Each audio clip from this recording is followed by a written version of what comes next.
Hey guys, and welcome back. So what I want to be talking about today is a little different. I want to really put some focus here on SPACs, special purpose acquisition companies, because what was it? Yesterday, I was asked a few questions about it. And honestly, I was totally underprepared. I didn't fully grasp SPACs. I mean, I get what they are, right? But specifically, social capital, we were going through some of the tickers on it. IPOA, IPOB, IPOC. And then I was thinking there were different companies at one point. I was a little bit confused. And I'm sure a lot of other people are as well, because it's not your most orthodox kind of situation here in the market. So today I want to focus on that a little bit. Near the end, we'll talk about the trades we did as well. Nice green day today, although we used a smaller position sizes. So really, really sweet there. This is right here. Absorb it. This is the last week. We're going to be in Peniche. Next week, you guys are going to see me back in Berlin. I'm back in the studio.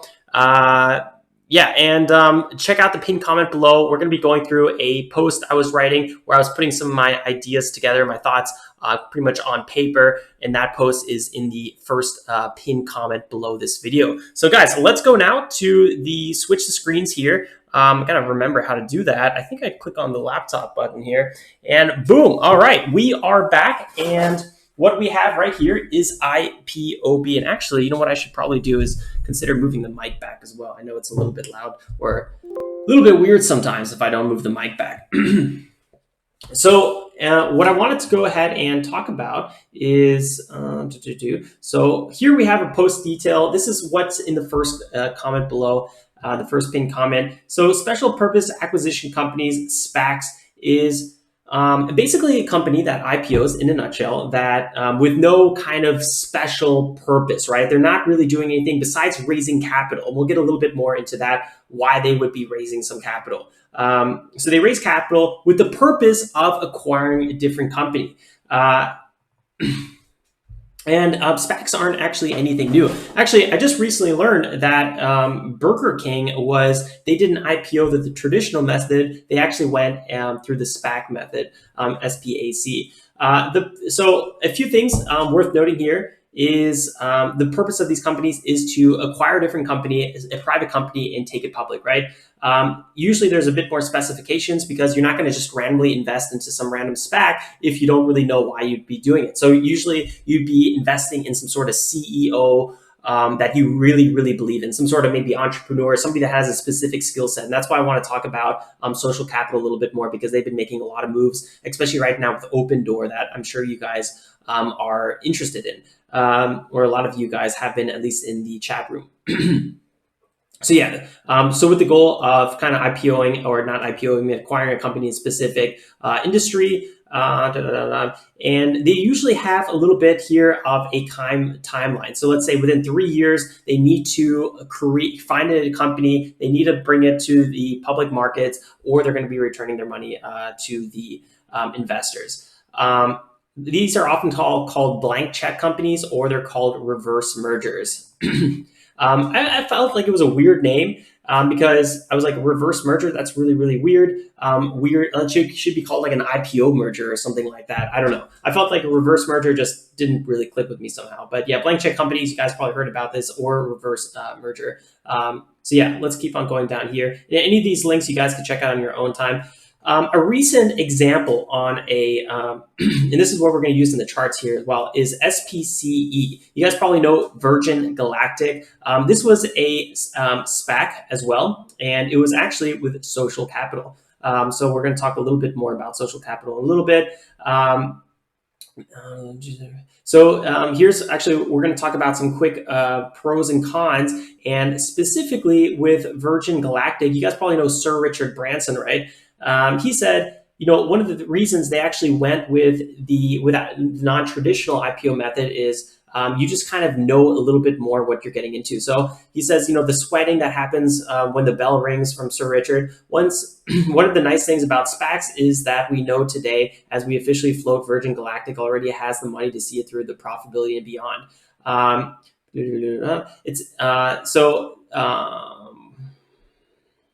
Said about the IPO process, it's not about trust. it's about the bank rewarding its best clients. So typically the typical procedure with an IPO is you have a roadshow, right? They take like, I don't know, half a year, 3 to 6 months, sometimes the quicker ones, but let's just kind of put it for half a year. I've been reading a lot about that. And then in that kind of time, the company has to travel all over, kind of raise awareness. You have usually one bank that does the roadshow or is the lead kind of IPO behind it, and like Goldman Sachs or some sort of other investment bank. And then, they're constantly, trying to raise money. And the thing is, like, a lot of the companies nowadays are pre-revenue. I mean, think of Uber or a lot of tech companies, right? They, might have a huge network, but at the same time, they're not really bringing in money. So that's a really, really big problem. So how do you evaluate one of these companies? And really, all the bank wants to do is just kind of make sure they're giving their clients some good deals and, investment opportunities. So a lot of these people don't even care about the underlying companies. So right now, what SPACs are doing is they're kind of flipping it, right? They're gauging the interest for the company earlier on. You're having usually somebody that's much more tuned in to what's going on with the specific company. The company benefits from getting the cash they need without kind of having to worry about the IPO. Are we going to be oversubscribed? Well, that's a good thing. Or are we going to be undersubscribed? Not enough interest. We're not raising enough capital, right? And then it could be a little bit of a flop IPO. So the pros, like we said, is you really avoid those road shows. You avoid those things that just take so much time and energy for a young company to go through, just kind of promoting their company to these private investors in these banks. You also avoid lockup periods. So with a recent IPO, you will probably hear a lot where, the original investors or the directors or founders, yada, yada, they can't just, dump their shares on IPO day, right? It usually takes, here's an example of a 180-day lockup period, which is kind of like the standard default kind of lockup period. And it also reduces the difficult IPO evaluations. You guys are probably aware of the recent Snow IPO. This thing was overextended. It started off at like $70, then went to like 125, and then, went on and on and on. We did a recent video about the Snow IPO. So that's, people didn't really know how to evaluate Snow. And right now, since it's a hot market, it got a little bit oversubscribed and just went absolutely bonkers. So a reverse comparison of that is, what was it? Quicken Loans. They recently IPO'd, but they were subscribed too high. So all of a sudden, their IPO is losing pricing and they're not raising as much capital anymore. So that's kind of like, a little bit different. So with Space, they kind of knew what they were getting. They got the money. They knew that's the amount of money they needed. And that was a nice way to move forward. Something to think about is the cons is you really rely on the credibilities of a SPAC manager. We're going to be talking about Chamath a little bit more. I hope I'm saying his name right. But he is the founder, one of the founders of Social Capital. So we'll be focusing on him a little bit more. Also, con is you need to, you're looking, like if you're, let's say, Space, if a SPAC is contacting you, that's a motivated buyer. That there's somebody that wants to, take you public. So you could be a little bit more like, okay, well, we'll work with you, but, you're going to have to pay a higher price. Which isn't really always the case, because ultimately, it's got an IPO, or, it's got to be kind of fairly priced because there's investors behind it, and you don't want to also shoot yourself in the leg. So this is kind of like not the worst situation. But also, con is you're not really skipping totally the IPO process. Since you are going to be a publicly listed company, you got to be, it's called IPO ready. You have to have all your filings ready, your accounting, all has to be ready to go. Actually, a really good article is this harvard.edu one. I would recommend checking this one out. Again, guys, the link is in the right below. So let's actually, what is social capital? And honestly, the best thing you can always do, no matter what, this is actually a mistake I made on the live stream. To like a Reddit post to try to figure out a little bit more. Just go to the website. That's really all you need to do half the time, and you kind of learn really quickly here. So social capital, Hedosophia, hopefully I'm saying that right, Hldgs, is a partnership between Chamath and the founder and current managing partner. Sorry, I can't read that now. It's been a long day. The founder and current managing partner of Social Capital, and Ian Osborne, a co-founder and the current CEO of Hedosophia. Social Capital Holdings, Unique Technologies, entrepreneurs and technologies-oriented investors, blah, blah, blah. Yeah. So they So basically, a little bit about, so you're kind of investing in these two people, believing that they were going to do the right thing for you. So we have IPOA, right? That's their kind of one fund, and then they have IPOB and then an IPOC. So I was really confused on the stream yesterday, and I was like, what's the difference between IPOA and IPOB? I was really, really confused on that. So they raised, I think it was like $1.8 billion for these three funds. And all three of these companies are going to have kind of their own company that it acquires and goes public. So IPOA went public as SPCE. They kind of changed their ticker. SPCE is actually IPOB. And you guys all know about Space Virgin Galactic, I'm sure. So it was like October, what was that, 23 we were talking about a little bit earlier on this stream. So this company, was getting ready for this big announcement, and then this is the day the merger happened, October 28th last year, and then it sold off a little bit, and then it had like a 400% run from there. So this is kind of what happened. It went up first like from $10 to $13 in anticipation of the IPO, or the kind of reverse merger, or the blank check company kind of acquisition. So, and then after it sold off, it really found a bottom at 6.9, and then it ran up here 400, 500%. Well, it really depends, if you want to count the blow off top or the body. So that's kind of how this one's going.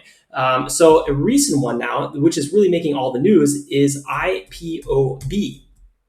And feel free to correct me on any of this. I've been learning a lot about it recently. I've double checked all the facts, but I might be missing something, or I might be saying something a little bit off. So guys, again, feel free to correct me at any point. And if you guys like the content, don't forget to drop a like below. And if you're totally new here, subscribe. So let's go. IPOB. So this is the same situation. Now think about space, right? Before the IPO. Now we're here on IPOB. It looks like $10 was a bit of the base. And remember, on space, we had that run up to $13. That was a 30% run. But now this one is going to 86% up already. That's a big, big move. So there's a lot more movement on anticipation on the IPOB, which is Open Door right here. There's a really good little recap video on Open Door I would recommend checking out. It's right here. Really, really good video. Definitely check it out in your own time. So here you can kind of read about these specific funds a little bit more, which I found was really, really good read, really interesting. So I would highly recommend checking this out more. Here you can see IPOA. You can see space listed on the New York Stock Exchange, a little bit about all these, all the details here. And then we have IPOB, kind of getting ready here, not talking about too much. And that's the same situation with IPOC. So they are still kind of, in the works. It looks like the August 29th is the launch. I still don't have a link to this one. So I'm not totally sure. Somebody was shouting out this in the chat room today on the live stream. Quick reminder, guys, if you're totally new here, we go live every morning at 9:15 a.m. Eastern Standard Time to review the watch list and then trade the market open. We're primarily trading small caps, and then we look to swing trade mid to large caps. So if you're interested in that, definitely check us out tomorrow. Don't forget to subscribe, and you'll get that a notification when we go live. So yeah, a little bit about that. Definitely check out their website. You can learn a little bit more about the founders here. So quick about Kamath.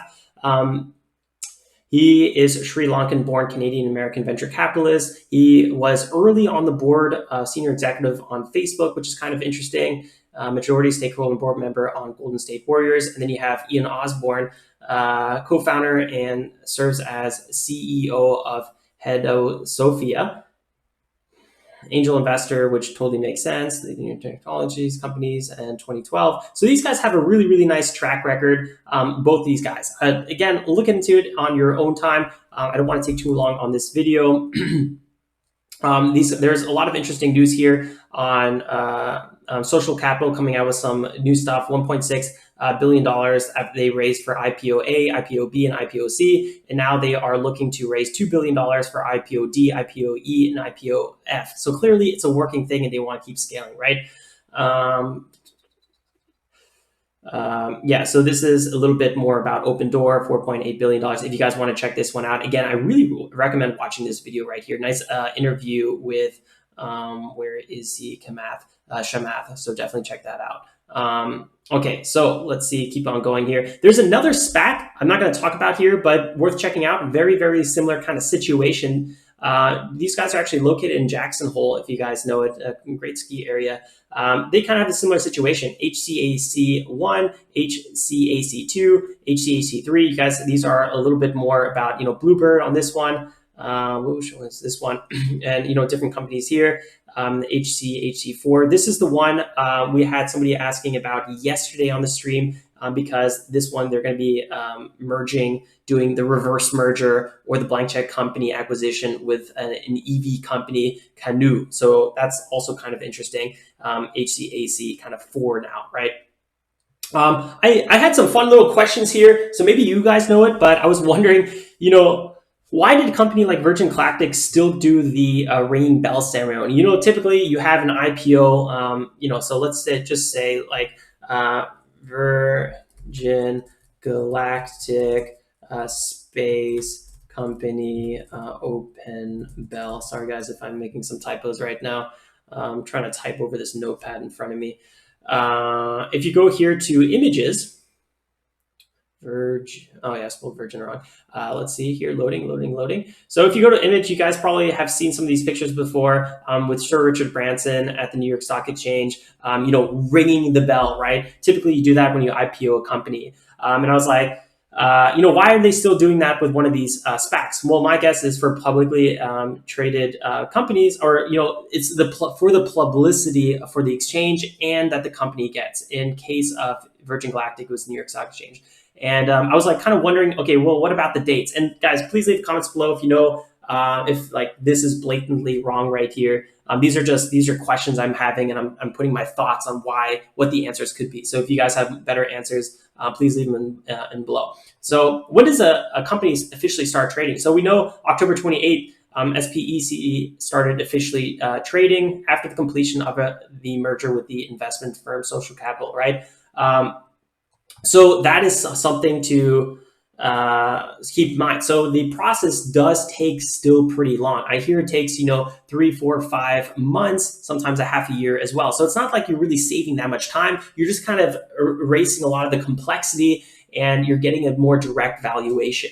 And you're working with typically a group of people that want to work with your company. They're not just raising funds blindly. So that's a really important part. So I'm guessing is that once this merger is complete, since so long in advance, you can schedule this date for the IPO like day for the publicity. I don't know. That's kind of my guess behind it. These two things I'm not totally sure about. Everything else we talked about, though, I've looked up and I have backlinks so you guys can check it out in your own time. And as I always recommend, always do your own homework. But to me, this kind of lays a nice little foundation I can build upon. I have so much more to learn, that's for sure. But at least going forward, I'm like, oh, okay.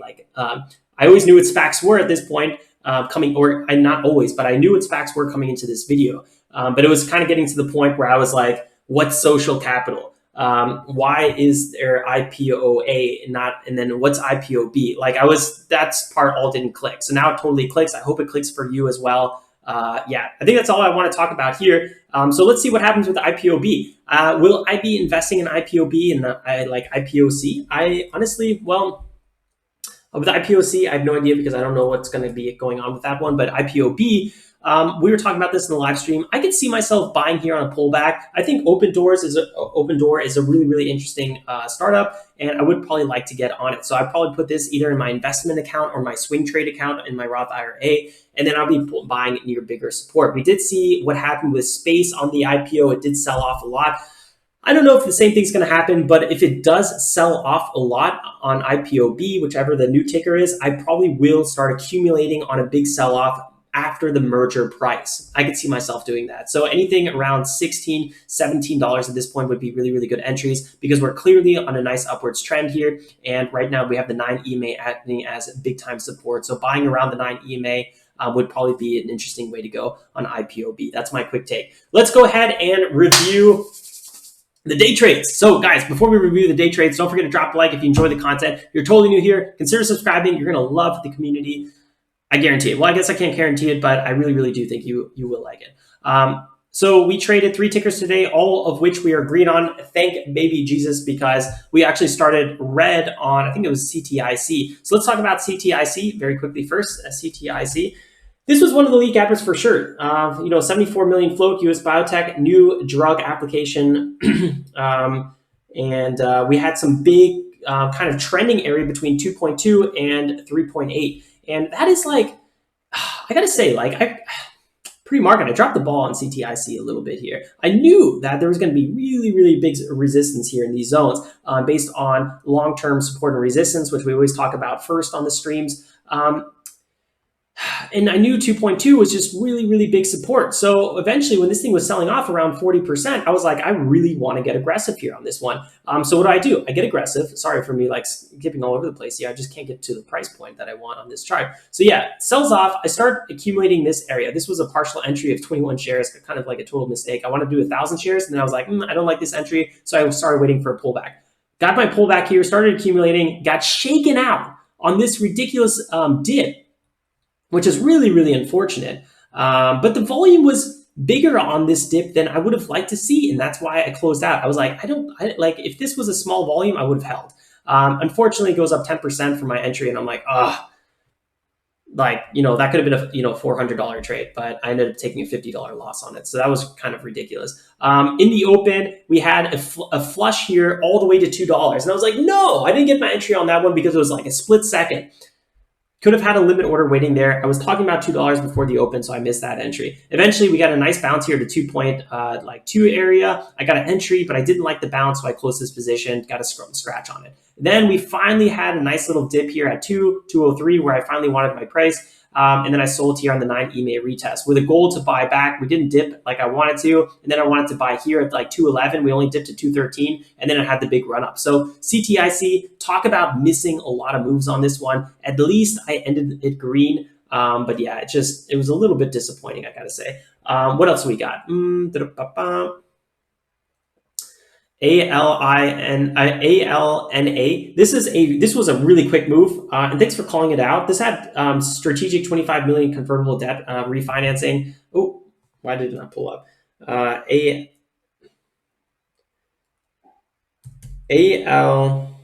Where's that? On A. I was like, where did it go in my chart? So pre-market, I wasn't super stoked about this company. It was kind of a bit of a weird mover, selling off, didn't have a lot of volume behind it, big resistance at $2. But knowing all these things, I felt like I kind of prepared when I was going into it. And it kind of held its highs right around 1.5. So we started pulling up higher. Somebody in the chat room called it out. Sorry, I forgot who it was at this moment. And I was like, oh, I really like this setup. I like this big breakout here with big volume, and I'm going to buy on the pullback. I got my entry at 169. I kind of wanted 2 fills, but whatever. I got $1,700 on this one as a fill. And then we sold here on the breakout. I wanted to see this move a little bit higher, but I didn't really feel comfortable on this kind of random ticker that I just switched to, holding for a breakout here. So I took profits near the former high. It actually ended up being the perfect time to take profits. So I got pretty lucky on that one. My perfect entry, perfect exit is not my strategy. It's not what I'm going for. So when I get it, I'm like, oh, very, very nice, but it's not what I care about. So, made a nice little decent profit on that one. And then ITRM, this was really the ticker that was just absolutely running today. 16 million float, really nice. Ireland biotech. I've said Israel almost every time so far. New drug application for the urinary tract infection. We had kind of a trending range between 1.4 and $2. So key zones here. I traded this one almost actually fully pre-market. This was pure pre-market trading. So let's focus here a bit on pre-market, because after it opened up, I was excited to keep trading it, but it just got halted. It was just halted left and right. So we couldn't really trade it. It was a little bit of a disaster. And always want to start here on the daily chart to kind of get a better overview. We know we have big resistance here of $2. We have the 180-day moving average coming in here at $2. Not a nice place you want to be. But we know right around here at like 1.4, we have really, really big support. We have a base here as well. We broke below this. So yeah, we know 1.4 is big support, and we know $2 is resistance. So 1.4, once we broke back above 1.4, I bought the pullback here at the 9 EMA and VWAP. This was my first trade, really, really nice. Got like 4% on that one, but small pre-market position size. Today, I did tiny position size. Yesterday, my first trade was almost $7,000. Here today, because yesterday I was so annoyed that I took an unnecessary big position size pre-market and I had a nice red trade on it. I was like, you know what? Like, I hate when pre-market, I put myself in a hole. Absolutely hate it. So I'd rather just kind of get a feel for things pre-market. So today could have easily been like $1,000 profit day, maybe even more if I just used normal position size, but whatever. I'd rather have a green day, lock in profits, and not get a heart attack. So I got a nice little breakout trade here. Was looking for a breakout here, but it didn't end up doing it. So I closed here for basically a break even. Was looking for a dip trade and a bounce back higher here, but this was kind of a scratch. Again, got a nice pullback here and then bought on the move higher. Very, very similar to this trade. Let me zoom in a little bit more.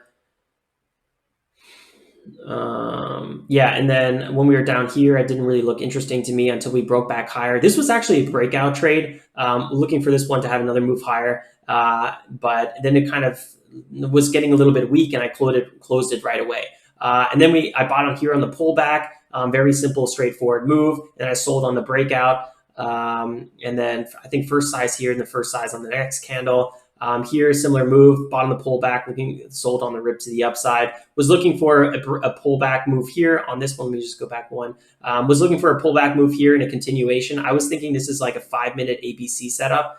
I know this is a little bit probably overwhelming right now if you're totally new here, but just stick around on the channel and things will start making more sense. Anyway, we had a nice move higher here, right? And then we had a bit of a pullback, right? So this is a bit of a flag pattern in the making. So this is the A, this is B, that's C, and this is the pullback here on D. And you want to typically buy that and get ready for the breakout for the continuation to the upside. We didn't really see that. Momentum was fading here, so probably a little bit aggressive, but I understood that, noticed, pivot, and sold and got away here with even a small, tiny profit. A little bit of a move here. Again, this was pre-market trade. You guys saw this one live on the stream. So that was ITRM, kind of a cool little setup. And but honestly, all this was just pure chop to me. And I said, I'm not going to be trading it. It looks a little bit hectic. So let me get out of that. And that's why I didn't trade ITRM. So that's everything for this video, guys. I know it was a lot, but I really wanted to kind of explain SPACs a little bit more. Here are my trading stats for the day. And yeah, that's all. I will see you guys first thing tomorrow morning. Like always, stay safe, make some awesome trades. Have a great one, guys. Ciao, ciao. Oops, let me figure out how to close this.